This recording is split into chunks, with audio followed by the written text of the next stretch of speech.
Transgender community ਤੇ ਜਾਂ ਫਿਰ ਜਿੰਨੇ ਵੀ LGBT ਜਾਂ क्यूअर ਗਰੁੱਪਸ ਨੇ ਉਹਨਾਂ ਦੇ ਉੱਤੇ ਰੋਕ ਲਾਈ ਗਈ ਸਰਕਾਰੀ ਗਾਈਡਲਾਈਨਸ ਦੇ ਤਹਿਤ ਕਿ ਉਹ ਹੁਣ ਖੂਨਦਾਨ ਨਹੀਂ ਕਰ ਸਕਦੇ, ਬਲੱਡ ਡੋਨੇਟ ਨਹੀਂ ਕਰ ਸਕਦੇ। कि जे मैं कहूँ कि मेल फीमेल सारे सैक्स वर्कर ने तो ये सही गल नहीं है, क्योंकि असी सोनागाछी या कमातीपुरा या होर रेड लाइट एरियाज विच जो फीमेल सैक्स वर्कर ने या होर भी आजकल मेल सैक्स वर्कर भी हैं, उन्हां दे करके असी सारे मेल या फीमेल जेंडर नूं असी एक कैटेगरी च नहीं खड़ा कर सकते हैं, ठीक है ना। उसी तरह सारे ट्रांसजेंडर सैक्स वर्कर नहीं ने, किसी होर ਨੂੰ ਅਸੀਂ ਦੇ ਨਹੀਂ ਸਕਦੇ। ਇੱਕ ਤਰ੍ਹਾਂ ਦੇ ਇੱਕ ਹਵਾ ਕ੍ਰੀਏਟ ਕੀਤਾ ਜਾ ਰਿਹਾ ਹੈ, ਟੈਬੂ ਦੁਬਾਰਾ ਕ੍ਰੀਏਟ ਕੀਤਾ ਜਾ ਰਿਹਾ ਹੈ ਕਿ ਇਹਨਾਂ ਦਾ, ਕਿਉਂਕਿ ਲੋਕ ਐਕਚੁਅਲ ਪ੍ਰੋਬਲਮ ਨਹੀਂ ਸਮਝਣਗੇ, ਠੀਕ ਹੈ। ਕਿ ਉਹਨਾਂ ਨੂੰ ਲੱਗਦਾ ਹੈ ਕਿ ਜਿਸ ਤਰ੍ਹਾਂ 1871 ਵਿੱਚ ਟਰਾਂਸਜੈਂਡਰ ਨੂੰ ਅਪਰਾਧੀ ਘੋਸ਼ਿਤ ਕਰ ਦਿੱਤਾ ਗਿਆ, ਤੇ ਜਿਹੜੇ ਅੰਗਰੇਜ਼ਾਂ ਦੀ ਸੋਚ ਆਪਣੀ ਬਣਾਈ ਹੋਈ ਸੀ, ਇਹ ਬੱਚਾ ਚੋਰ ਨੇ, ਇਹ ਆਦਮੀ ਹੋ ਕੇ ਸਾੜੀਆਂ ਪਾਉਂਦੇ ਨੇ, ਉਹਨਾਂ ਨੂੰ ਨੰਗਾ ਕੀਤਾ ਗਿਆ, ਇਹ ਜਿਹੜੀ ਸੋਚ ਹੈ ਹਜੇ ਤੱਕ ਅੱਧਿਆਂ ਦੀ ਬਣੀ ਹੋਈ ਹੈ।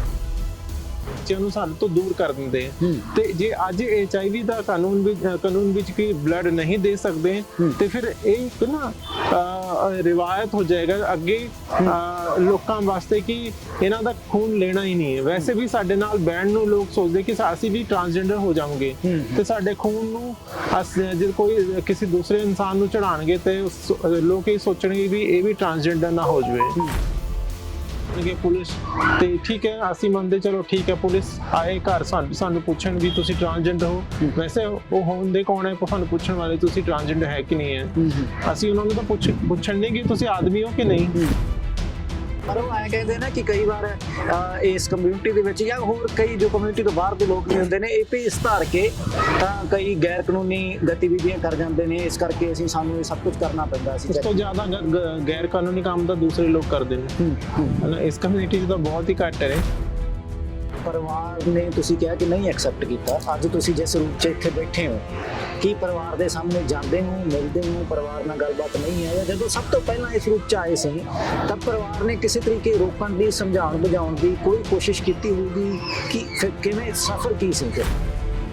ਉਹਨਾਂ ਦਾ ਕੋਈ ਜੈਂਡਰ ਹੁੰਦਾ ਨਹੀਂ ਹੈ, ਕੱਪੜੇ ਤਾਂ ਕੱਪੜੇ ਹੀ ਹੈ ਨਾ। ਗੌਤਮ ਗੰਭੀਰ ਜਦੋਂ ਸਾਡੇ ਪ੍ਰੋਗਰਾਮ 'ਚ ਦਿੱਲੀ 'ਚ ਆਉਂਦੇ ਆ, ਤੇ ਜਿਹੜਾ ਹੱਬਾ ਇੱਕ ਬਹੁਤ ਵੱਡਾ ਟਰਾਂਸਜੈਂਡਰ ਦਾ ਪ੍ਰੋਗਰਾਮ ਸੀਗਾ, ਤੇ ਉਹ ਸਾੜੀ ਪਾ ਕੇ ਆਉਂਦਾ ਭਾਈ, ਤੇ ਹਜੇ ਮਰਦੇ ਦਮ ਤੱਕ ਮੇਰੇ ਫਾਦਰ ਨੇ ਕਦੇ ਵੀ ਮੈਨੂੰ ਐਕਸੈਪਟ ਨਹੀਂ ਕੀਤਾ।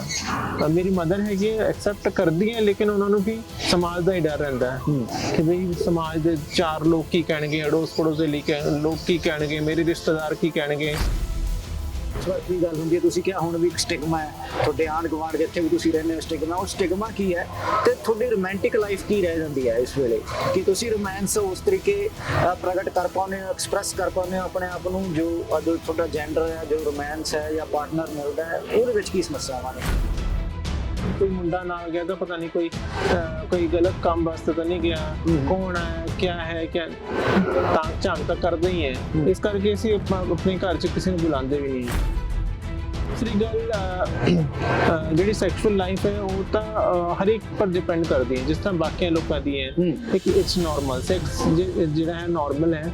ਹੋ ਸਕਦਾ ਮੇਰੇ ਵਿੱਚ ਘੱਟ ਹੋਵੇ ਕਿਉਂਕਿ ਮੇਰੀ ਸਰਜਰੀ ਹੋ ਗਈ ਸੀਗੀ, ਤੇ ਫਿਰ ਹਾਰਮੋਨਸ ਦੇ ਕਰਕੇ ਵੀ ਪ੍ਰੋਬਲਮ ਆ ਜਾਂਦੀ ਹੈ, ਜਿਹੜੀ ਸੈਕਸ਼ੂਅਲ ਜਿਹੜੀ ਡਿਜ਼ਾਇਰ ਹੁੰਦੀ ਉਹ ਘੱਟ ਜਾਂਦੀ ਹੈ। ਮੁੰਡੇ ਖਾਸ ਤੌਰ ਤੇ ਟਰਾਂਸਜੈਂਡਰ ਕਮਿਊਨਿਟੀ ਨੂੰ ਕਿਤੇ ਦੇਖ ਲੈਣ ਜਾਂ ਅਕਸਰ ਪਿੱਛਾ ਕਰਦੇ ਦੇਖੇ ਨੇ, ਕਮੈਂਟ ਕਰਦੇ ਦੇਖਦੇ ਨੇ, ਤੇ ਉਸ ਤੋਂ ਬਾਅਦ ਜਿਹੜਾ ਕੀ ਹੈ, ਇੱਕ ਗੱਲ ਆਉਂਦੀ ਹੈ ਫੋਰਸਡ ਸੈਕਸ ਦੀ, ਰੇਪ ਦੀ। ਕਈ ਲੋਕਾਂ ਨੇ ਇਹ ਗੱਲ ਆਖੀ ਹੈ ਟਰਾਂਸਜੈਂਡਰ ਕਮਿਊਨਿਟੀ ਦੇ ਕਿ ਉਹਨਾਂ ਨੂੰ ਸਾਹਮਣਾ ਕਰਨਾ ਪਿਆ, ਧੱਕਾ ਹੋਇਆ ਉਹਨਾਂ ਦੇ ਨਾਲ ਮੁੰਡਿਆਂ ਨੇ ਕੀਤਾ। ਅਜਿਹਾ ਕੁਝ ਕਦੀ ਤੁਹਾਡੇ ਨਾਲ ਹੋਇਆ ਜਾਂ 11 ਵਜੇ ਕਰੀਬ ਮੈਂ ਤੇ ਮੇਰੀ ਇੱਕ ਫਰੈਂਡ ਸੀ ਦਿਵਿਆ, ਅਸੀਂ ਯੂਨੀਵਰਸਿਟੀ ਤੋਂ ਮੈਨੂੰ ਛੱਡਣ ਜਾ ਰਹੇ ਸੀ bus stand, Punjab University Punjab University ਤੋਂ ਲੈ ਕੇ 43 ਜਾ ਰਹੀ ਸੀ ਛੱਡਣ ਨੂੰ ISBT, ਤੇ ਰਸਤੇ ਵਿੱਚ ਮੈਨੂੰ ਸਾਨੂੰ ਇੱਕ ਓਪਨ ਜੀਪ ਜਿਹੜੀ ਸੀਗੀ ਉਹਦੇ ਵਿੱਚ ਚਾਰ ਮੁੰਡੇ ਬੈਠੇ ਸੀਗੇ, ਤੇ ਉਹ ਸ਼ਰਾਬ ਪੀ ਰਹੇ ਸੀਗੇ, ਬੀਅਰ ਦੀ ਬੋਟਲ ਸੀਗਾ, ਤੇ ਸਾਨੂੰ ਇਸ਼ਾਰੇ ਕਰਦੇ, ਮੈਂ ਐਕਟਿਵਾ 'ਚ ਸੀਗੀ। ਤੁਹਾਡੀ ਸੋਚ ਤੁਹਾਡਾ ਦਿਲ ਕਾਲਾ ਉਂਝ ਲਹੂ ਤਾਂ ਸਾਡੇ ਦੋਹਾਂ ਦਾ ਲਾਲ ਏ। ਤੁਹਾਡੀ ਹੈਂਕੜ ਤੁਹਾਡੀ ਬੁਜ਼ਦਲੀ ਤੁਹਾਨੂੰ ਇੱਕ ਕਰਦੀ ਏ। ਸਾਡੀ ਹੋਂਦ ਤੋਂ ਡਰ ਕੇ ਸਾਨੂੰ ਫਿੱਟ ਕਰਦੀ ਏ। ਸਤਿ ਸ਼੍ਰੀ ਅਕਾਲ, ਬਰਾਊਜ਼ ਡੇਲੀ ਟੀਵੀ ਦੇਖ ਰਹੇ ਹੋ ਤੁਸੀਂ। ਮੈਂ ਕਰਨ ਹਾਂਡਾ।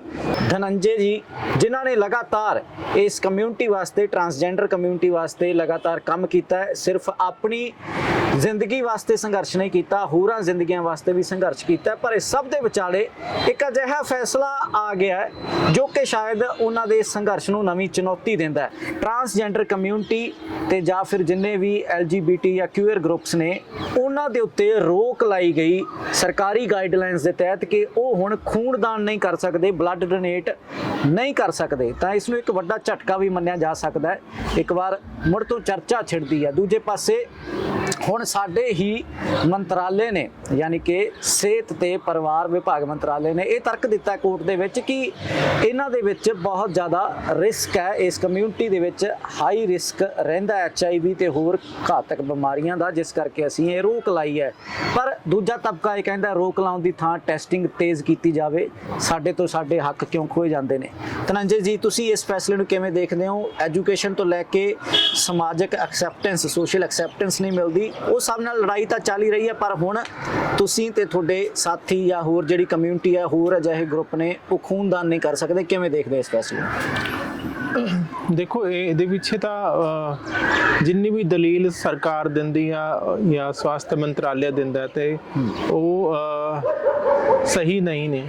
ਜੇ ਮੈਂ ਕਹਾਂ ਕਿ ਮੇਲ ਫੀਮੇਲ ਸਾਰੇ ਸੈਕਸ ਵਰਕਰ ਨੇ ਤੇ ਇਹ ਸਹੀ ਗੱਲ ਨਹੀਂ ਹੈ, ਕਿਉਂਕਿ ਅਸੀਂ ਸੋਨਾਗਾਛੀ ਜਾਂ ਕਮਾਤੀਪੁਰਾ ਜਾਂ ਹੋਰ ਰੈੱਡ ਲਾਈਟ ਏਰੀਆਜ਼ ਵਿੱਚ ਜਿਹੜੇ ਫੀਮੇਲ ਸੈਕਸ ਵਰਕਰ ਨੇ ਜਾਂ ਹੋਰ ਵੀ ਅੱਜ ਕੱਲ ਮੇਲ ਸੈਕਸ ਵਰਕਰ ਵੀ ਹੈ, ਉਹਨਾਂ ਦੇ ਕਰਕੇ ਅਸੀਂ ਸਾਰੇ ਮੇਲ ਜਾਂ ਫੀਮੇਲ ਜੈਂਡਰ ਨੂੰ ਅਸੀਂ ਇੱਕ ਕੈਟਾਗਰੀ 'ਚ ਨਹੀਂ ਖੜਾ ਕਰ ਸਕਦੇ ਹਾਂ, ਠੀਕ ਹੈ ਨਾ। ਉਸੇ ਤਰ੍ਹਾਂ ਸਾਰੇ ਟਰਾਂਸਜੈਂਡਰ ਸੈਕਸ ਵਰਕਰ ਨਹੀਂ ਨੇ। ਅਸੀਂ ਫੈਮਿਲੀ 'ਚ ਰਹਿੰਦੇ ਹਾਂ, ਹੈ ਨਾ, ਸਮਾਜ ਵਿੱਚ ਰਹਿ ਰਹੇ ਹਾਂ। ਬਹੁਤ ਸਾਰੇ ਲੋਕ ਸਮਾਜ ਵਿੱਚ ਰਹਿ ਰਹੇ, ਆਪਣੇ ਪਰਿਵਾਰਾਂ 'ਚ ਰਹੇ ਨੇ, ਮਾਂ-ਬਾਪ ਨਾਲ ਰਹਿ ਰਹੇ ਹਨ। ਤੇ ਜਿਹੜਾ ਸੈਕਸ ਵਰਕ ਹੈ ਉਹ ਬਹੁਤ ਹੀ ਖਾਸ ਪਰਿਸਥਿਤੀਆਂ ਵਿੱਚ ਕਰਨਾ ਪੈਂਦਾ ਹੈ। ਜਦੋਂ ਘਰ ਵਿੱਚੋਂ ਕੱਢ ਦਿੱਤਾ ਜਾਂਦਾ ਹੈ ਤੇ ਜਾਂ ਹੋਰ ਕਾਰਨ ਵੀ ਰਹਿੰਦੇ ਨੇ, ਤੇ ਉਸ ਕਰਕੇ ਸੈਕਸ ਵਰਕ ਵਿੱਚ ਕੁਝ ਲੋਕ ਜਾਂਦੇ ਨੇ। ਸਾਰੇ ਲੋਕ ਕੀ ਇਸ ਫੈਸਲੇ ਨੂੰ ਤੁਸੀਂ ਧੱਕਾ ਮੰਨਦੇ ਹੋ ਕਿ ਧੱਕਾ ਕੀਤਾ ਜਾ ਰਿਹਾ?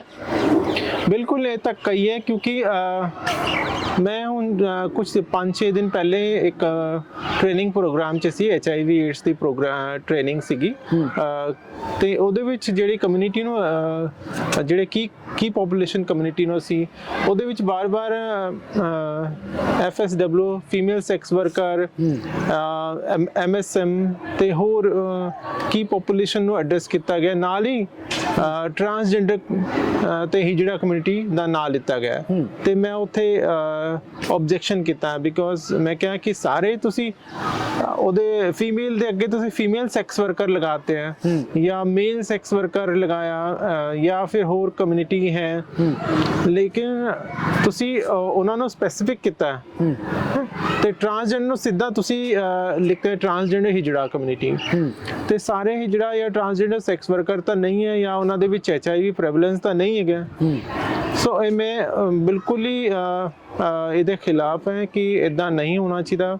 ਕੱਲ ਨੂੰ ਮੇਰੇ ਕਿਸੇ ਭੈਣ ਭਰਾ ਜੋ ਟਰਾਂਸਜੈਂਡਰ, ਉਹਨਾਂ ਨੂੰ ਬਲੱਡ ਦੀ ਜ਼ਰੂਰਤ ਪਏਗੀ ਤੇ ਅਸੀਂ ਬਲੱਡ ਡੋਨੇਟ ਨਹੀਂ ਕਰ ਸਕਦੇ ਹਾਂ। ਤੇ ਜੇ ਉਹਨਾਂ ਉੱਥੇ ਹਸਪੀਟਲ 'ਚ ਕਿਹਾ ਵੀ ਤੁਸੀਂ ਬਲੱਡ ਅਰੇਂਜ ਕਰੋ, ਸਾਨੂੰ ਕੌਣ ਬਲੱਡ ਦੇਗਾ, ਹੈ ਨਾ। ਅਸੀਂ ਆਮ ਤੌਰ ਤੇ ਕਦੀ ਇਹ ਪਰੇਸ਼ਾਨੀ ਆਈ ਹੈ? ਕਦੇ ਬੜੀ ਪਰੇਸ਼ਾਨੀ ਆਮ ਜੋ ਸਮਾਜ ਹੈ ਉਹ ਇਸ ਗੱਲ ਤੋਂ ਭੱਜਦਾ ਹੈ? ਤੁਹਾਨੂੰ ਔਖਾ ਹੋ ਜਾਂਦਾ ਹੈ ਵੀ ਇਹ ਸਹਾਇਤਾ ਲੈਣਾ ਵੀ? ਬਿਲਕੁਲ ਇਹ ਡਿਸਕ੍ਰਿਮੀਨੇਸ਼ਨ ਹੈਗਾ।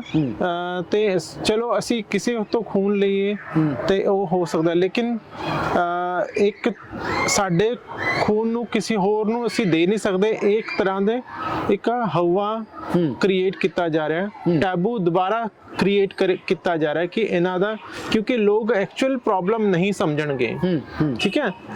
ਕਿ ਉਹਨਾਂ ਨੂੰ ਲੱਗਦਾ ਕਿ ਜਿਸ ਤਰ੍ਹਾਂ 1871 ਵਿੱਚ ਟਰਾਂਸਜੈਂਡਰ ਨੂੰ ਅਪਰਾਧੀ ਘੋਸ਼ਿਤ ਕਰ ਦਿੱਤਾ ਗਿਆ, ਤੇ ਜਿਹੜੇ ਅੰਗਰੇਜ਼ਾਂ ਦੀ ਸੋਚ ਆਪਣੀ ਬਣਾਈ ਹੋਈ ਸੀ, ਇਹ ਬੱਚਾ ਚੋਰ ਨੇ, ਇਹ ਆਦਮੀ ਹੋ ਕੇ ਸਾੜੀਆਂ ਪਾਉਂਦੇ ਨੇ, ਉਹਨਾਂ ਨੂੰ ਨੰਗਾ ਕੀਤਾ ਗਿਆ। ਇਹ ਜਿਹੜੀ ਸੋਚ ਹੈ ਹਜੇ ਤੱਕ ਅੱਦਾਂ ਦੀ ਬਣੀ ਹੋਈ ਹੈ। ਲੋਕ ਆਪਣੇ ਬੱਚਿਆਂ ਨੂੰ ਸਾਡੇ ਤੋਂ ਦੂਰ ਕਰ ਦਿੰਦੇ ਆ, ਤੇ ਜੇ ਅੱਜ HIV ਦਾ ਕਾਨੂੰਨ ਵਿੱਚ ਕੀ ਬਲੱਡ ਨਹੀਂ ਦੇ ਸਕਦੇ ਤੇ ਫਿਰ ਇਹ ਇੱਕ ਨਾ ਰਿਵਾਇਤ ਹੋ ਜਾਏਗਾ ਅੱਗੇ ਲੋਕਾਂ ਵਾਸਤੇ ਕਿ ਇਹਨਾਂ ਦਾ ਖੂਨ ਲੈਣਾ ਹੀ ਨਹੀਂ ਹੈ। ਵੈਸੇ ਵੀ ਸਾਡੇ ਨਾਲ ਬੈਠਣ ਨੂੰ ਲੋਕ ਸੋਚਦੇ ਕਿ ਅਸੀਂ ਵੀ ਟਰਾਂਸਜੈਂਡਰ ਹੋ ਜਾਵਾਂਗੇ ਤੇ ਸਾਡੇ ਖੂਨ ਨੂੰ ਜਦ ਕੋਈ ਕਿਸੇ ਦੂਸਰੇ ਇਨਸਾਨ ਨੂੰ ਚੜਾਣਗੇ ਤੇ ਲੋਕ ਇਹ ਸੋਚਣਗੇ ਵੀ ਇਹ ਵੀ ਟਰਾਂਸਜੈਂਡਰ ਨਾ ਹੋ ਜਾਵੇ।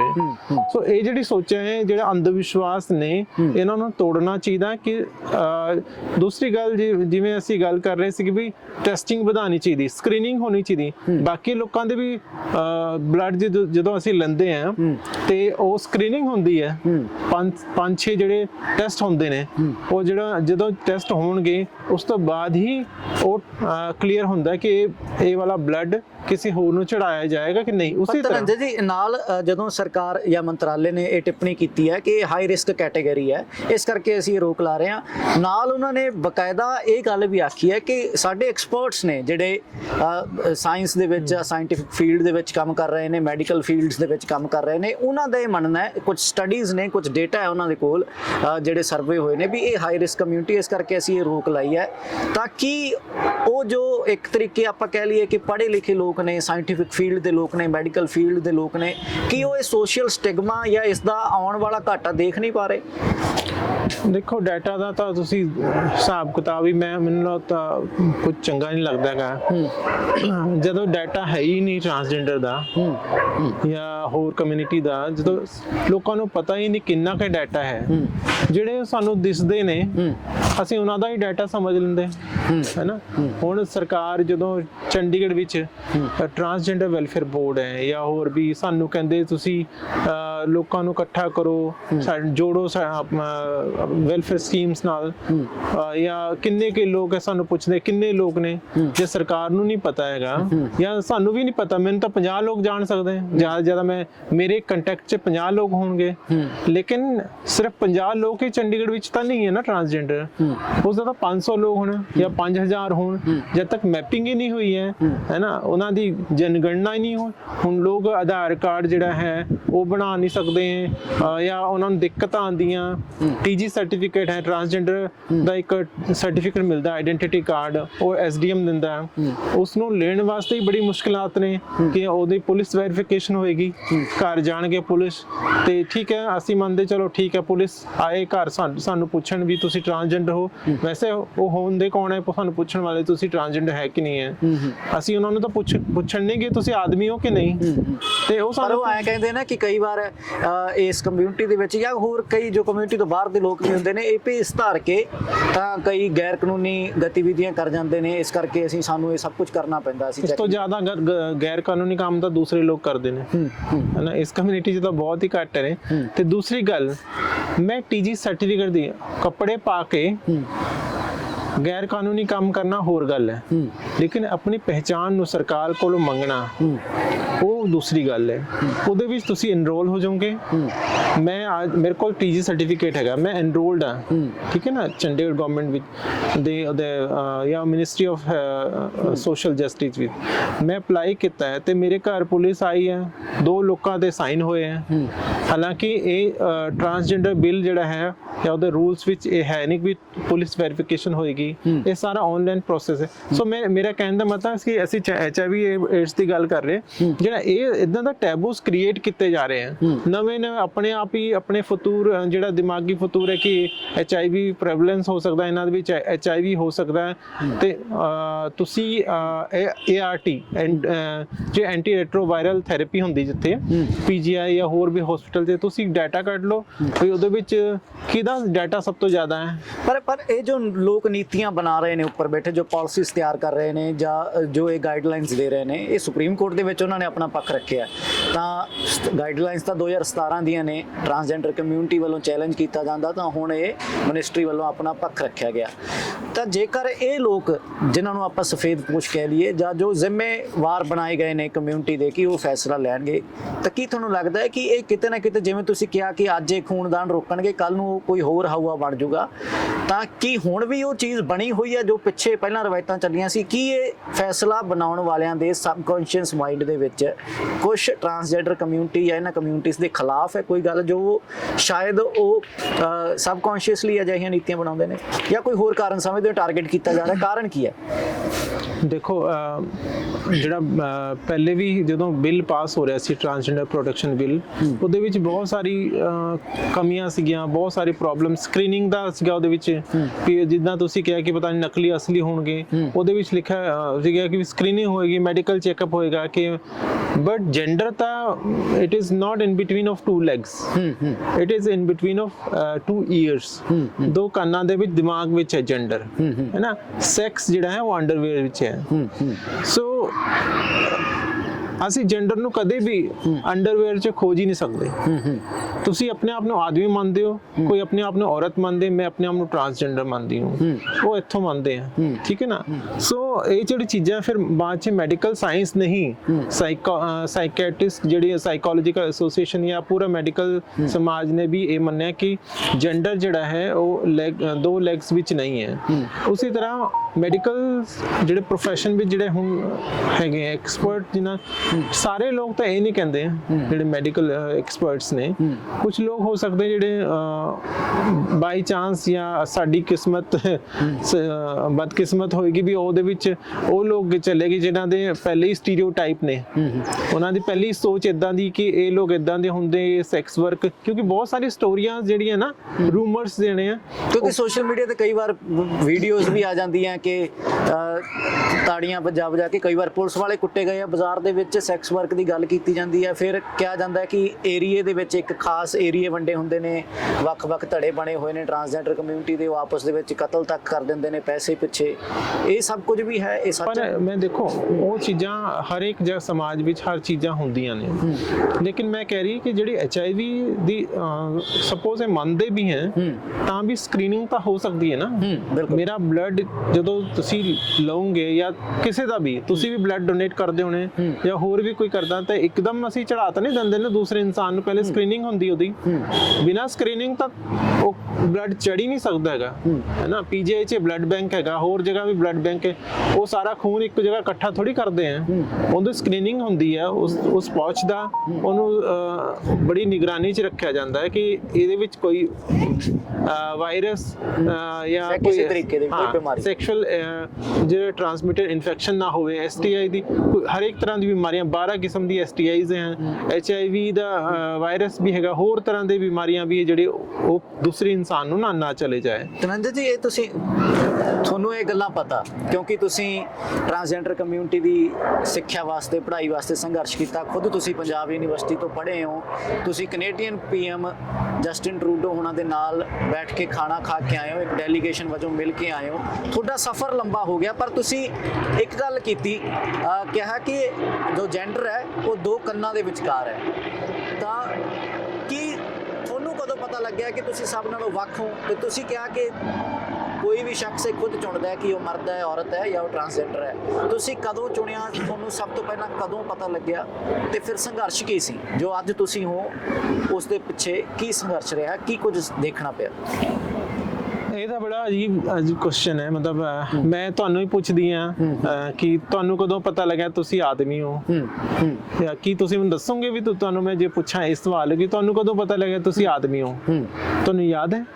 ਬੇਸਿਕਲੀ ਫੈਡ ਅਪ ਕੀਤਾ ਕਿ ਤੁਸੀਂ ਫੀਡ ਕਰਦੇ ਨੇ, ਮਾਪਿਓ ਫੀਡ ਕਰਦੇ ਨੇ, ਮਾਂ-ਬਾਪ ਦੱਸਦੇ ਨੇ ਕਿ ਤੂੰ ਮੇਲ ਹੈ, ਲੇਕਿਨ 3 ਸਾਲ ਤੋਂ 5 ਸਾਲ ਦੇ ਏਜ ਵਿੱਚ ਜਿਹੜੇ ਹੁੰਦੇ ਨਾ, ਉਹ ਜਦੋਂ ਅਸੀਂ ਤੀ ਬੋਲਣਾ ਸਿੱਖਦੇ ਹਾਂ ਜਾਂ ਹੋਰ ਵੀ ਬਹੁਤ ਸਾਰੇ ਸਰਕਮਸਟੈਂਸਸ ਹੁੰਦੇ ਨੇ, ਜਦੋਂ ਅਸੀਂ ਇਸ ਦੁਨੀਆ 'ਚ ਆਉਂਦੇ ਹਾਂ, ਅਸੀਂ ਕੋਈ ਜੈਂਡਰ ਜਾਂ ਲੈ ਕੇ ਤਾਂ ਨਹੀਂ ਆਉਂਦੇ ਨਾ, ਅਸੀਂ ਸਿਰਫ ਸਰੀਰ ਲੈ ਕੇ ਆਉਂਦੇ ਹਾਂ, ਔਰ ਕੁਝ ਮਿੰਟ ਤੱਕ ਅਸੀਂ ਬਿਲਕੁਲ ਫ੍ਰੀ ਹੁੰਦੇ ਹਾਂ, ਫ੍ਰੀडम ਹੁੰਦੀ ਸਾਡੇ ਹੱਥ 'ਚ, ਸਾਡਾ ਕੋਈ ਨਾਮ ਨਹੀਂ ਹੁੰਦਾ, ਸਾਡਾ ਕੋਈ ਜੈਂਡਰ ਨਹੀਂ ਹੁੰਦਾ, ਸਾਡੇ ਕੋਈ ਰਿਲੀਜਨ ਨਹੀਂ ਹੁੰਦਾ, ਸਾਡਾ ਕੋਈ ਕਾਸਟ ਨਹੀਂ ਹੁੰਦੀ, ਨੋ ਨੈਸ਼ਨੈਲਿਟੀ, ਅਸੀਂ ਜੈਂਡਰ ਨਿਊਟਰਲ ਹੁੰਦੇ ਉਸ ਸਮੇਂ।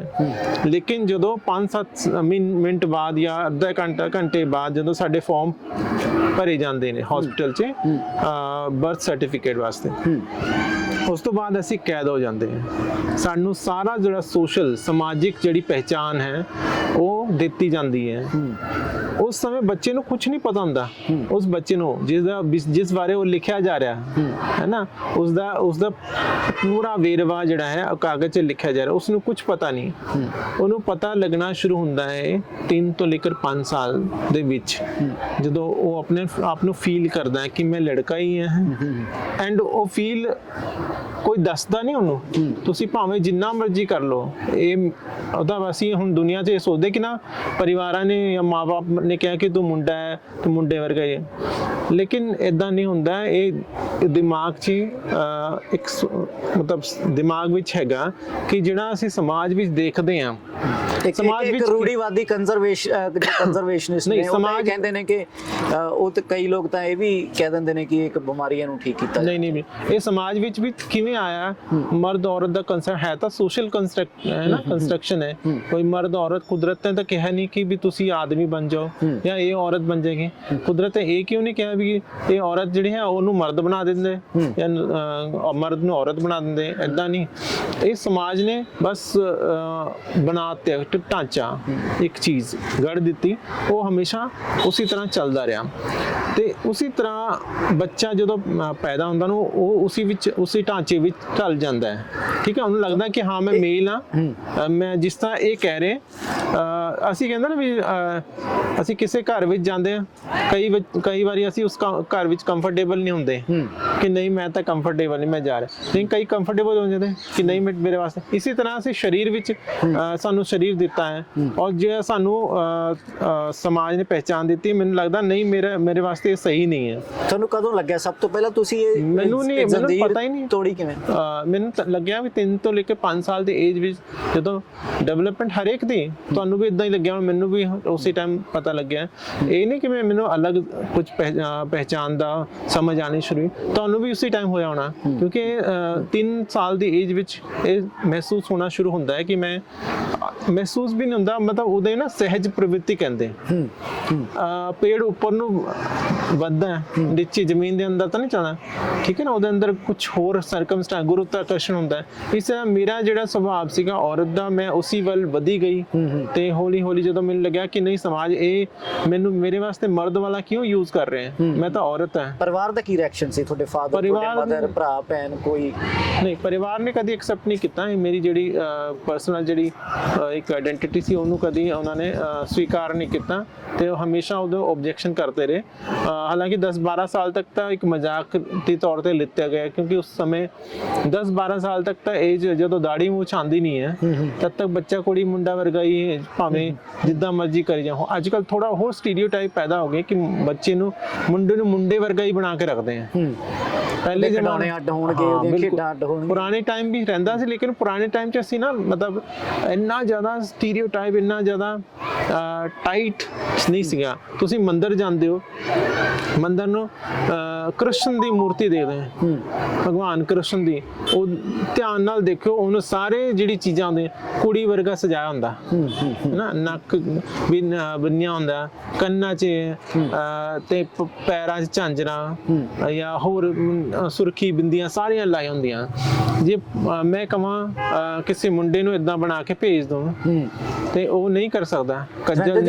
ਮੈਂ ਬਾਰ-ਬਾਰ ਉਹ ਸਵਾਲ ਇਸ ਕਰਕੇ ਕਿ ਸ਼ਾਇਦ ਜਿਨ੍ਹਾਂ ਲੋਕਾਂ ਨੂੰ ਇਹ ਕਹਾਣੀਆਂ ਨਹੀਂ ਪਤਾ ਕਿ ਜਦੋਂ ਪਰਿਵਾਰ ਨੇ, ਤੁਸੀਂ ਕਿਹਾ ਕਿ ਨਹੀਂ ਐਕਸੈਪਟ ਕੀਤਾ, ਅੱਜ ਤੁਸੀਂ ਜਿਸ ਰੂਪ 'ਚ ਇੱਥੇ ਬੈਠੇ ਹੋ, ਕੀ ਪਰਿਵਾਰ ਦੇ ਸਾਹਮਣੇ ਜਾਂਦੇ ਹੋ, ਮਿਲਦੇ ਹੋ, ਪਰਿਵਾਰ ਨਾਲ ਗੱਲਬਾਤ ਨਹੀਂ ਹੈ, ਜਾਂ ਜਦੋਂ ਸਭ ਤੋਂ ਪਹਿਲਾਂ ਇਸ ਰੂਪ 'ਚ ਆਏ ਸੀ ਤਾਂ ਪਰਿਵਾਰ ਨੇ ਕਿਸੇ ਤਰੀਕੇ ਰੋਕਣ ਦੀ, ਸਮਝਾਉਣ ਬੁਝਾਉਣ ਦੀ ਕੋਈ ਕੋਸ਼ਿਸ਼ ਕੀਤੀ ਹੋਊਗੀ ਕਿ ਫਿਰ ਕਿਵੇਂ ਸਫ਼ਰ ਕੀ ਸੀ? ਫਿਰ ਅੱਜ ਇੱਥੇ ਕਿਵੇਂ ਬੈਠੇ? ਦੇਖੋ, ਕੱਪੜਿਆਂ ਨਾਲ ਤਾਂ ਕੋਈ ਜੈਂਡਰ ਹੁੰਦਾ ਨਹੀਂ ਹੈ, ਕੱਪੜੇ ਤਾਂ ਕੱਪੜੇ ਹੀ ਹੈ ਨਾ। ਗੌਤਮ ਗੰਭੀਰ ਜਦੋਂ ਸਾਡੇ ਪ੍ਰੋਗਰਾਮ 'ਚ ਦਿੱਲੀ 'ਚ ਆਉਂਦੇ ਆ, ਇਹ ਜਿਹੜਾ ਹੱਬਾ ਇੱਕ ਬਹੁਤ ਵੱਡਾ ਟਰਾਂਸਜੈਂਡਰ ਦਾ ਪ੍ਰੋਗਰਾਮ ਸੀਗਾ, ਤੇ ਉਹ ਸਾੜੀ ਪਾ ਕੇ ਆਉਂਦਾ ਹੈ ਨਾ। ਬਿਲਕੁਲ, ਤਸਵੀਰਾਂ ਵੀ ਭਾਰਤੀ ਕ੍ਰਿਕਟਰ ਗੌਤਮ ਗੰਭੀਰ ਸਾਂਸਦ ਵੀ ਨੇ। ਕੱਪੜੇ ਦਾ ਕੋਈ ਜੈਂਡਰ ਨਹੀਂ ਹੁੰਦਾ। ਇਹ ਕੱਪੜਾ ਮੈਂ ਪਾ ਲਿਆ ਤੇ ਉਹ ਪੁਰਾਣੇ ਜ਼ਮਾਨੇ ਸ਼ੁਰੂ ਕੀਤਾ ਹੋਣਾ ਕੱਪੜਿਆਂ ਤਾਂ ਉਹ ਜਨਾਨੀ ਦਾ ਹੀ ਬਣ ਗਿਆ, ਆਦਮੀ ਨੇ ਹੁਣ ਕੱਪੜੇ ਪਾਣੇ ਉਹ ਆਦਮੀ ਦਾ ਹੋ ਗਿਆ। ਸੋ ਮੇਰਾ ਜਿਹੜਾ ਜੈਂਡਰ ਹੈ, ਜੈਂਡਰ ਔਰ ਜੈਂਡਰ ਐਕਸਪ੍ਰੈਸ਼ਨ ਦੋਨੋਂ ਅਲੱਗ ਚੀਜ਼ਾਂ ਹੈ। ਜੈਂਡਰ ਆਇਡੈਂਟੀਟੀ, ਮੈਂ ਆਪਣੇ ਆਪ ਨੂੰ ਕੀ ਮੰਨਦੀ ਹਾਂ, ਮੈਂ ਕੁੜੀ ਹਾਂ, ਭਾਵੇਂ ਮੈਂ ਸਾੜੀ ਨਾ ਵੀ ਪਾਵਾਂ, ਬਚਪਨ 'ਚ ਮੈਂ ਕੁੜੀ ਹੀ ਸੀਗੀ, ਮਤਲਬ ਆਪਣੇ ਆਪ ਨੂੰ ਮੰਨਦੀ ਆਈ। ਮੈਨੂੰ ਲੱਗਦਾ ਕੱਪੜੇ ਤਾਂ ਅੱਛਾ ਭਾਵੇਂ ਮੈਂ 40 ਸਾਲ ਦੀ ਉਮਰ 'ਚ ਪਾ ਲਵਾਂ, ਜੇ 40 ਸਾਲ ਦੀ ਉਮਰ 'ਚ ਹੀ ਪਾਏ, ਲੇਕਿਨ ਹਮੇਸ਼ਾ ਤੋਂ ਮੈਂ ਆਪਣੇ ਆਪ ਨੂੰ ਕੁੜੀ ਮੰਨਦੀ ਰਹੀ, ਕਿਉਂਕਿ ਬੈਰੀਅਰ ਇਹ ਸੀਗਾ ਵੀ ਪੇਰੈਂਟਸ ਜਿਹੜੇ ਸੀਗੇ ਉਹ ਆਬਜੈਕਸ਼ਨ ਕਰਦੇ ਸੀਗੇ, ਜਾਂ ਤਾਂ ਸਾਡੇ ਕੋਲ ਰਹਿ ਜਾਂ ਤਾਂ ਫਿਰ ਸਾਡੇ ਕੋਲ ਇੱਥੋਂ ਚਲੇ ਜਾ, ਛੱਡ ਕੇ ਅੰਦਰ ਸਾਡਾ ਘਰ ਛੱਡ ਕੇ ਚਲੇ ਜਾ। ਉਹ ਹਮੇਸ਼ਾ ਸਪਰੈਸ ਕਰਕੇ ਰੱਖਦੇ ਸੀ ਆਪਣੀ ਜਿਹੜੀ ਸੋਚ ਸੀਗੀ ਉਹ, ਔਰ ਸਮਾਜ ਦੇ ਡਰ ਕਰਕੇ ਕਿ ਵੀ ਏਦਾਂ ਨਹੀਂ ਚੱਲੇਗਾ, ਜੇ ਸਾਡੇ ਨਾਲ ਰਹਿਣਾ ਤੇ ਸਾਡੇ ਵਰਗਾ ਹੀ ਰਹਿਣਾ ਪੈਣਾ, ਜਿਸ ਤਰ੍ਹਾਂ ਅਸੀਂ ਸੋਚਦੇ ਹਾਂ। ਸੋ ਉਹ ਮੈਂ ਨਹੀਂ ਕਰ ਪਾਈ ਤੇ ਹਜੇ ਮਰਦੇ ਦਮ ਤੱਕ ਮੇਰੇ ਫਾਦਰ ਨੇ ਕਦੇ ਵੀ ਮੈਨੂੰ ਐਕਸੈਪਟ ਨਹੀਂ ਕੀਤਾ। ਮੇਰੀ ਮਦਰ ਹੈਗੀ ਐਕਸੈਪਟ ਕਰਦੀ ਹੈ, ਲੇਕਿਨ ਉਹਨਾਂ ਨੂੰ ਵੀ ਸਮਾਜ ਦਾ ਹੀ ਡਰ ਰਹਿੰਦਾ ਹੈ ਕਿ ਬਈ ਸਮਾਜ ਦੇ ਚਾਰ ਲੋਕ ਕੀ ਕਹਿਣਗੇ, ਅੜੋਸ ਪੜੋਸ ਦੇ ਲੋਕ ਕੀ ਕਹਿਣਗੇ, ਮੇਰੇ ਰਿਸ਼ਤੇਦਾਰ ਕੀ ਕਹਿਣਗੇ। ਸਾਰੀ ਜ਼ਿੰਦਗੀ ਤਾਂ ਅਸੀਂ ਬੜੀ ਸ਼ਾਨ ਨਾਲ ਜੀਏ, ਹੁਣ ਮਰਦੇ ਟਾਈਮ ਅਸੀਂ ਲੋਕਾਂ ਦੇ ਥੂ ਉਹਨਾਂ ਨੂੰ ਮਤਲਬ ਹਮੇਸ਼ਾ ਇਹ ਲੱਗਦਾ ਕਿ ਹਿਜੜਾ ਹੋਣਾ ਜਾਂ ਟਰਾਂਸਜੈਂਡਰ ਹੋਣਾ। ਨਾਲ ਤੁਹਾਡੀ ਗੱਲਬਾਤ ਨਹੀਂ ਹੋ? ਨਹੀਂ, ਮੇਰੇ ਫਾਦਰ ਜਿਹੜੇ ਸੀਗੇ ਉਹ ਮਤਲਬ ਮੇਰੇ ਫਾਦਰ मतलब बहुत ही ज़्यादा रिजिड और पुराने ख्यालात और दूसरा समाज ਦਾ ਬੜਾ ਕੇਅਰ ਕਰਦੇ ਸੀ।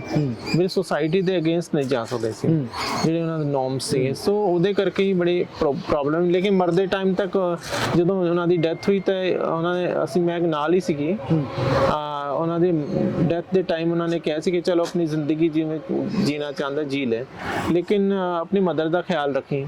ਲੇਕਿਨ ਫਿਰ ਪ੍ਰੋਬਲਮ ਇਹ ਹੈ ਨਾ ਕਿ सोसाइटी ਜਦੋਂ ਉਹਨਾਂ ਦਾ ਕਿਰਿਆ ਹੋ ਰਹੀ ਸੀਗੀ ਤਾਂ ਸੋਸਾਇਟੀ ਦੇ ਲੋਕ ਛੱਡ ਕੇ ਚਲੇ ਗਏ, ਉੱਠ ਕੇ ਚਲੇ ਗਏ, ਤੇ ਮੰਮੀ ਨੂੰ ਵੀ ਡਰ ਲੱਗਦਾ ਕਿ ਤੇ ਹੋਰ ਪੰਗੇ ਨਾ ਪੈ ਜੀ, ਤੇ ਸਾਰੀ ਚੀਜ਼ਾਂ ਹੈਗੀਆਂ ਜਿਹਦੇ ਕਰਕੇ ਮਤਲਬ ਕਾਫੀ ਸਾਰੀ ਪ੍ਰੋਬਲਮ ਹੁੰਦੀ ਹੈ। ਇਸੇ ਕਰਕੇ ਜਿਹੜੀ ਸੋਚ ਬਣੀ ਹੈ HIV AIDS ਦਾ ਹੋ ਗਿਆ ਇੱਕ ਟੈਬੂ ਬਣਿਆ, ਕੋਈ ਘਰ 'ਚ ਆਪਣੇ ਲੇਕਿਨ ਜਾਂਦਾ ਮੁੰਡਾ ਨਾਲ, ਲੇਕਿਨ ਕੋਈ ਮੁੰਡੇ ਦੇ ਨਾਲ ਜਾਵੇ ਤਾਂ ਲੋਕ ਇਹੀ ਸੋਚੇ ਵੀ ਸੈਕਸ ਕਰਨ ਜਾ ਰਹੇ ਹੈ, ਕੋਈ ਇਹ ਨਹੀਂ ਭੈਣ ਭਰਾ ਨਹੀਂ ਸੋਚਦੇ। ਇਹ ਥੋੜਾ ਮਸਲਾ ਅਜਿਹਾ ਹੈ ਕਿ ਇਹਦੇ ਬਾਰੇ ਵੀ ਕਿਉਂਕਿ ਪਰਿਵਾਰ ਨੇ ਐਕਸੈਪਟ ਨਹੀਂ ਕੀਤਾ, ਤੁਸੀਂ ਮੈਨੂੰ ਇੱਕ ਵਾਰ ਗੱਲਬਾਤ ਆਫ ਕੈਮਰਾ ਹੋਈ ਸੀ ਦੱਸਿਆ ਸੀ ਕਿ ਤਸ਼ੱਦਦ ਦਾ ਸਾਹਮਣਾ ਵੀ ਕਰਨਾ ਪਿਆ, ਬਾਬਿਆਂ ਦੇ ਕੋਲ ਲਿਜਾਂਦੇ ਰਹੇ। ਹਾਂ ਬਿਲਕੁਲ, ਤਾਂ ਜਿਹੜਾ ਕੀ ਹੈ ਲੋਹਾ ਗਰਮ ਕਰਕੇ ਲਾਉਂਦੇ ਸੀ ਤੁਹਾਨੂੰ। ਕਨਵਰਜਨ ਥੈਰੇਪੀ ਹੋਈ, ਮੈਨੇ ਲੋਹਾ ਗਰਮ ਕਰਕੇ ਮੇਰੇ ਮਤਲਬ ਸਰੀਰ 'ਚ ਦਾਗ ਲਗਾਏ, ਤੇ ਤਾਂ ਕਿ ਮੇਰੇ ਅੰਦਰ ਜਿਹੜੀ ਚੁੜੈਲ ਸੀ ਉਹਨਾਂ ਨੂੰ ਲੱਗਦਾ ਸੀ ਪ੍ਰੇਤ ਆਤਮਾ ਆ ਗਈ ਕੋਈ, ਤੇ ਇਹ ਜਿਹੜੀ ਪ੍ਰੇਤ ਆਤਮਾ ਤਾਂ ਕੋਈ ਸੀਗੀ ਨਹੀਂ। ਜਿਹੜਾ ਝੋਲਾ ਛਾਪ ਹਜੇ ਵੀ ਹੋ ਰਿਹਾ ਇੰਡੀਆ 'ਚ, ਤਾਂ ਹਜੇ ਵੀ ਹੁੰਦਾ ਹੈ। ਮਾਂ-ਬਾਪ ਨੂੰ ਲੱਗਦਾ ਕਿ ਇਸ ਦੇ ਅੰਦਰ ਕੋਈ ਪ੍ਰੇਤ ਆਤਮਾ ਆ ਗਈ ਹੈ, ਤਾਂ ਉਹ ਆਪਣੇ ਕਿਸੇ ਤਾਂਤਰਿਕ ਕੋਲ ਲੈ ਕੇ ਗਏ ਜਾਂ ਝੋਲਾ ਛਾਪ ਡਾਕਟਰਾਂ ਕੋਲ ਚਲੇ ਜਾਂਦੇ ਆ, ਉਹਨਾਂ ਨੂੰ ਸ਼ੌਕ ਥੈਰੇਪੀ ਦਿੰਦੇ, ਕਰੰਟ ਲਗਾਉਂਦੇ ਆ, ਤੇ ਇਹ ਜਿਹੜਾ ਬਹੁਤ ਗਲਤ ਤਰੀਕੇ ਨਾਲ ਸਾਡੇ ਨਾਲ ਸਮਾਜ ਪੇਸ਼ ਆਉਂਦਾ ਹੈ। ਔਰ ਉੱਪਰੋਂ ਇਹ ਜਿਹੜੀ ਸਾਰੀ ਚੀਜ਼ਾਂ ਸਰਕਾਰਾਂ ਵੀ ਕਰਦੀਆਂ, ਵਿਤਕਰਾ ਜਿਹੜਾ ਡਿਸਕ੍ਰਿਮੀਨੇਸ਼ਨ ਕਰਦੇ ਆ ਸੋਸਾਇਟੀ। ਹੁਣ ਅਸੀਂ ਇੱਥੇ ਰਹਿ ਰਹੇ ਬੜੀ ਮੁਸ਼ਕਿਲਾਤ ਦੇ ਵਿੱਚ ਰਹਿ ਰਹੇ। ਮੈਂ ਉਸੇ ਗੱਲ ਕਰਨ ਲੱਗਿਆ ਸੀ, ਜਦੋਂ ਤੁਸੀਂ ਘਰ ਤੋਂ ਆ ਗਏ, ਜਿਵੇਂ ਹੁਣ ਅੱਜ ਤੁਸੀਂ ਇੱਥੇ ਰਹਿ ਰਹੇ ਹੋ, ਤਾਂ ਜਦੋਂ ਸਭ ਤੋਂ ਪਹਿਲਾਂ ਆਏ ਸੀ ਤਾਂ ਸਫ਼ਰ ਕੀ ਸੀ ਉਦੋਂ?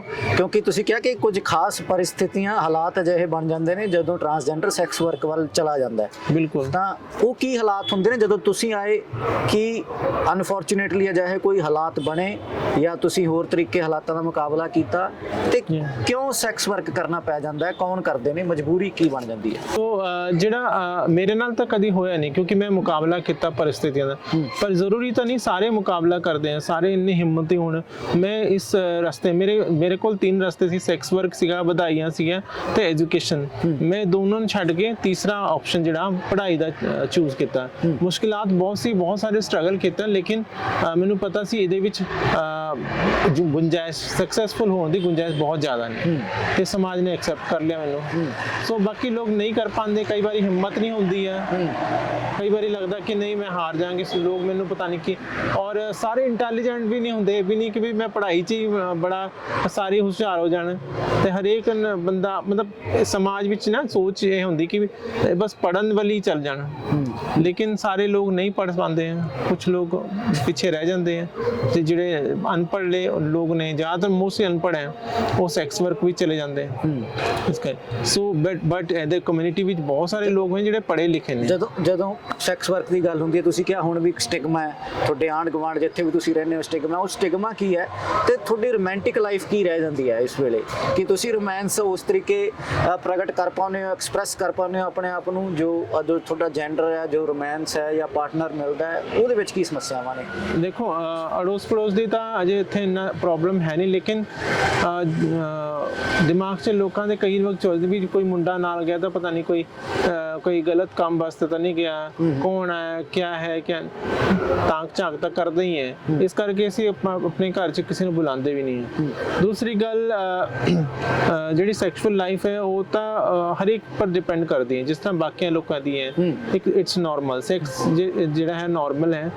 ਹੋ ਸਕਦਾ ਮੇਰੇ ਵਿੱਚ ਘੱਟ ਹੋਵੇ ਕਿਉਂਕਿ ਮੇਰੀ ਸਰਜਰੀ ਹੋ ਗਈ ਸੀਗੀ ਤੇ ਫਿਰ ਹਾਰਮੋਨਸ ਦੇ ਕਰਕੇ ਵੀ ਪ੍ਰੋਬਲਮ ਆ ਜਾਂਦੀ ਹੈ, ਜਿਹੜੀ ਸੈਕਸ਼ੂਅਲ ਜਿਹੜੀ ਡਿਜ਼ਾਇਰ ਹੁੰਦੀ ਉਹ ਘਟ ਜਾਂਦੀ ਹੈ। ਤਾਂ ਮੈਂ ਜੋ ਅਕਸਰ ਦੇਖਦਾ, ਖੁਦ ਮੈਂ ਇੱਕ ਨੌਜਵਾਨ ਹਾਂ, ਤਾਂ ਜਦੋਂ ਬਾਹਰ ਜਾਈਦਾ ਤਾਂ ਮੈਂ ਕਈ ਵਾਰ ਦੇਖਿਆ ਨੌਜਵਾਨ ਮੁੰਡੇ ਖਾਸ ਤੌਰ ਤੇ ਟਰਾਂਸਜੈਂਡਰ ਕਮਿਊਨਿਟੀ ਨੂੰ ਕਿਤੇ ਦੇਖ ਲੈਣ ਜਾਂ ਅਕਸਰ ਪਿੱਛਾ ਕਰਦੇ ਦੇਖੇ ਨੇ, ਕਮੈਂਟ ਕਰਦੇ ਦੇਖਦੇ ਨੇ, ਤਾਂ ਉਸ ਤੋਂ ਬਾਅਦ ਜਿਹੜਾ ਕੀ ਹੈ ਇੱਕ ਗੱਲ ਆਉਂਦੀ ਹੈ ਫੋਰਸਡ ਸੈਕਸ ਦੀ, ਰੇਪ ਦੀ। ਕਈ ਲੋਕਾਂ ਨੇ ਇਹ ਗੱਲ ਆਖੀ ਹੈ ਟਰਾਂਸਜੈਂਡਰ ਕਮਿਊਨਿਟੀ ਦੇ ਕਿ ਉਹਨਾਂ ਨੂੰ ਸਾਹਮਣਾ ਕਰਨਾ ਪਿਆ, ਧੱਕਾ ਹੋਇਆ ਉਹਨਾਂ ਦੇ ਨਾਲ, ਮੁੰਡਿਆਂ ਨੇ ਕੀਤਾ। ਅਜਿਹਾ ਕੁਝ ਕਦੀ ਤੁਹਾਡੇ ਨਾਲ ਹੋਇਆ ਜਾਂ ਤੁਹਾਡੇ ਕਿਸੇ ਨਜ਼ਦੀਕੀ ਨਾਲ ਹੋਇਆ? ਜੇ ਹੋਇਆ ਤਾਂ ਉਸ ਦਾ ਮੁਕਾਬਲਾ ਕਿਵੇਂ ਕੀਤਾ ਜਾ ਸਕਦਾ, ਅੱਗੇ ਤੋਂ ਉਹਨੂੰ ਕਿਵੇਂ ਰੋਕਿਆ ਜਾ ਸਕਦਾ?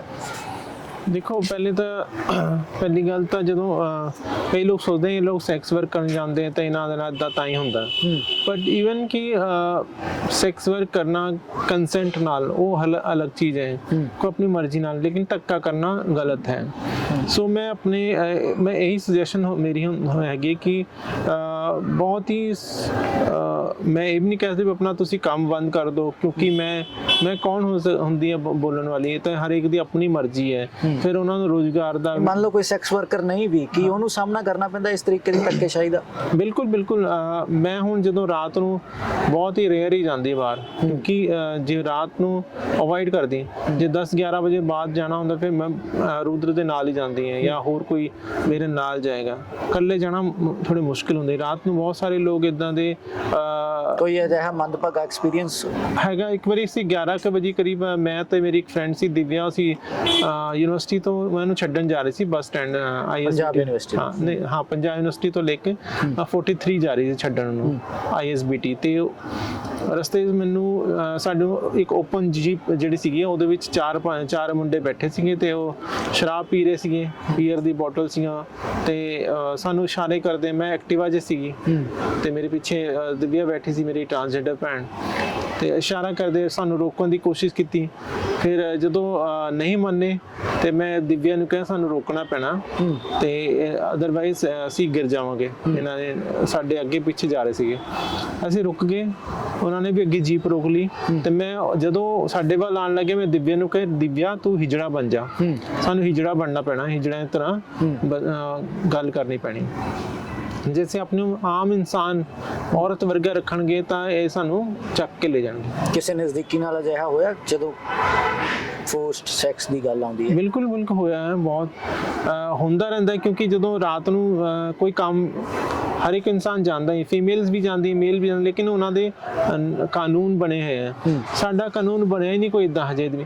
ਟਰਾਂਸਜੈਂਡਰ ਬੇਸ਼ੱਕ ਸਾਡਾ TG ਬਿੱਲ ਪਾਸ ਹੋ ਗਿਆ, ਉਹਦੇ ਵਿੱਚ ਵੀ ਸਾਡੇ ਨਾਲ ਜੋ ਵੀ ਵਿਤਕਰਾ ਹੁੰਦਾ ਹੈ ਜਾਂ ਡਿਸਕ੍ਰਿਮੀਨੇਸ਼ਨ, ਸੈਕਸੁਅਲ ਅਬਿਊਜ਼ ਹੁੰਦਾ, ਉਹਦੀ 2 ਸਾਲ ਦੀ ਸਜ਼ਾ ਹੀ ਹੈ। ਸੋ ਬੰਦਾ 2 ਸਾਲ ਦੀ ਸਜ਼ਾ ਬਹੁਤ ਘੱਟ ਹੈਗੀ।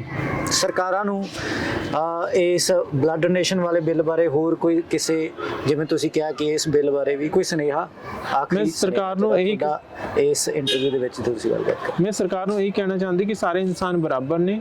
ਜਿਸ ਤਰ੍ਹਾਂ ਤੁਸੀਂ ਜਿਸ ਚਸ਼ਮੇ ਨਾਲ, ਜਿਸ ਲੈਂਸ ਨਾਲ ਤੁਸੀਂ ਆਦਮੀ ਔਰਤ ਨੂੰ ਦੇਖ ਰਹੇ ਹੋ, ਉਸੇ ਲੈਂਸ ਨਾਲ ਤੁਸੀਂ ਟਰਾਂਸਜੈਂਡਰ ਨੂੰ ਵੀ ਦੇਖੋ। ਟਰਾਂਸਜੈਂਡਰ, ਟਰਾਂਸ ਵੂਮਨ ਵੀ ਹੈ, ਟਰਾਂਸ ਮੈਨ ਤਾਂ ਸੈਕਸ ਵਰਕ 'ਚ ਹੈ ਹੀ ਨਹੀਂ, ਤੁਸੀਂ ਟਰਾंस मैन ਨੂੰ ਵੀ ਦੋ कैटेगरी च पाते हैं। ठीक है, ट्रांस मैन और ट्रांस वुमन, ठीक है मैं मानती, चलो ਕਿਸੇ ਇੱਕ % ਵੀ ਮੰਨ ਲਵਾਂ ਕਿ ਟਰਾਂਸ ਵੂਮਨ ਨੂੰ ਮਜਬੂਰੀ ਹੈ ਕਿ ਟਰਾਂਸ ਮੈਨ ਤਾਂ ਸੈਕਸ ਵਰਕ ਵਿੱਚ ਹੈ ਨਹੀਂ, ਤਾਂ ਉਹਨਾਂ ਨੂੰ ਵੀ ਤੁਸੀਂ ਉਹਦੇ ਵਿੱਚ ਘਸੀੜ ਲਿਆ। ਸੋ ਮੈਂ ਸਰਕਾਰ ਨੂੰ ਇਹ ਕਹੂੰਗਾ ਸਾਰਿਆਂ ਨੂੰ ਬਰਾਬਰ ਸਮਝਿਆ ਜਾਵੇ। ਜਿਹੜੇ ਸੈਕਸ ਵਰਕਰ ਹੈ ਉਹਨਾਂ ਦਾ ਬਲੱਡ ਟੈਸਟ ਸਾਰਿਆਂ ਦਾ ਹੋਵੇ, ਠੀਕ ਹੈ। ਜਦੋਂ ਅਸੀਂ ਬਲੱਡ ਡੋਨੇਟ ਕਰਨ ਜਾਂਦੇ ਹਾਂ ਜਾਂ ਕਰਦੇ ਹਾਂ, ਸਾਡਾ ਸਕਰੀਨਿੰਗ ਕਰਨ, ਸਾਰਿਆਂ ਦੇ ਸਕਰੀਨਿੰਗ ਕਰਨ, ਤੇ ਉਸ ਤੋਂ ਬਾਅਦ ਅੱਗੇ ਬਲੱਡ ਜੇ ਉਹਦੇ ਵਿੱਚ ਕੋਈ ਬਿਮਾਰੀ ਨਿਕਲਦੀ ਹੈ ਤੇ ਉਸਨੂੰ ਬੁਲਾਓ, ਤੇ ਉਹਦੇ ਜੋ ਕੋਈ ਬਿਮਾਰੀ ਹੁੰਦੀ ਹੈ ਉਹਨੂੰ ਫਿਰ ਲਿੰਕ ਕਰ ਦਿਓ ਫਰਦਰ ਸਰਵਿਸਿਜ਼ ਨਾਲ। ਤਾਂ ਬਰਾਊਜ਼ ਡੇਲੀ ਟੀਵੀ ਤੇ ਅੱਜ ਅਸੀਂ ਤੁਹਾਨੂੰ ਟਰਾਂਸਜੈਂਡਰ ਕਮਿਊਨਿਟੀ, LGBT ਕਮਿਊਨਿਟੀ, ਗੇ ਮੈਨ ਦੇ ਨਾਲ ਜੁੜਿਆ ਹੋਇਆ ਵੀ ਫੈਸਲਾ, ਕਿਉਂਕਿ ਕਈ ਸਾਰੇ ਜਿਹੜੀਆਂ ਪਹਿਚਾਨਾਂ ਨੇ ਉਹਨਾਂ ਨੂੰ ਲੈ ਕੇ ਇਹ ਫੈਸਲਾ ਸੀ 2017 ਦੇ ਵਿੱਚ ਗਾਈਡਲਾਈਨ ਸੀ ਸਰਕਾਰੀ ਕਿ ਇਹ ਕਮਿਊਨਿਟੀਜ਼ ਹਾਈ ਰਿਸਕ ਕੈਟਾਗਰੀ ਨੇ ਵੱਡੀਆਂ ਬਿਮਾਰੀਆਂ ਵਾਸਤੇ, ਤਾਂ ਇਹਨਾਂ ਨੂੰ ਖੂਨਦਾਨ ਨਹੀਂ ਕਰਨ ਦੇਣਾ ਚਾਹੀਦਾ। ਇੱਕ ਟਰਾਂਸਜੈਂਡਰ ਉਸ ਫੈਸਲੇ ਨੂੰ ਚੈਲੰਜ ਕਰਦੀ ਹੈ, ਚੈਲੰਜ ਕਰਕੇ 2017 ਦੇ ਵਿੱਚ ਜਦੋਂ ਉਸ ਤੋਂ ਬਾਅਦ ਚੈਲੰਜ ਕਰ ਦਿੱਤਾ ਗਿਆ, ਤਾਂ ਹੁਣ ਸੁਪਰੀਮ ਕੋਰਟ ਦੇ ਵਿੱਚ ਸਿਹਤ ਵਿਭਾਗ ਨੇ ਤਰਕ ਦਿੱਤਾ ਕਿ ਅਸੀਂ ਬਿਲਕੁਲ ਸਹੀ ਕੀਤਾ, ਇਹ ਹਾਈ ਰਿਸਕ ਕੈਟਾਗਰੀ ਆ। ਹੋਰ ਮੁਸ਼ਕਲਾਂ ਵੀ ਤੁਹਾਨੂੰ ਧਨੰਜੇ ਜੀ ਦੀ ਜ਼ੁਬਾਨੀ, ਜੋ ਕਿ ਟਰਾਂਸਜੈਂਡਰ ਕਮਿਊਨਿਟੀ ਲਈ ਐਕਟਿਵਿਸਟ ਨੇ, ਵੱਡੇ ਕੰਮ ਕੀਤੇ ਨੇ, ਉਹਨਾਂ ਲਈ ਇਹ ਸੰਘਰਸ਼ ਲੜਿਆ, ਤੁਹਾਡੇ ਤਾਈਂ ਅਸੀਂ ਉਹਨਾਂ ਦੀ ਆਵਾਜ਼ ਰਾਹੀਂ ਇੱਕ ਕਮਿਊਨਿਟੀ ਦੀ ਆਵਾਜ਼ ਪਹੁੰਚਾਈ ਹੈ। ਕਮੈਂਟ ਬਾਕਸ ਦੇ ਵਿੱਚ ਵਿਚਾਰ ਸਾਂਝੇ ਕਰੋ ਤੇ ਬਰਾਊਜ਼ ਡੇਲੀ ਟੀਵੀ ਨੂੰ ਸਬਸਕ੍ਰਾਈਬ, ਫੋਲੋ, ਲਾਈਕ ਕਰਨਾ ਨਾ ਭੁੱਲੋ, ਤਾਂ ਜੋ ਅਸੀਂ ਅਜਿਹੀਆਂ ਹੋਰ ਪੇਸ਼ਕਸ਼ ਤੁਹਾਡੇ ਤਾਈਂ ਲੈ ਕੇ ਹਾਜ਼ਰ ਹੁੰਦੇ ਰਹੀਏ। ਧੰਨਵਾਦ।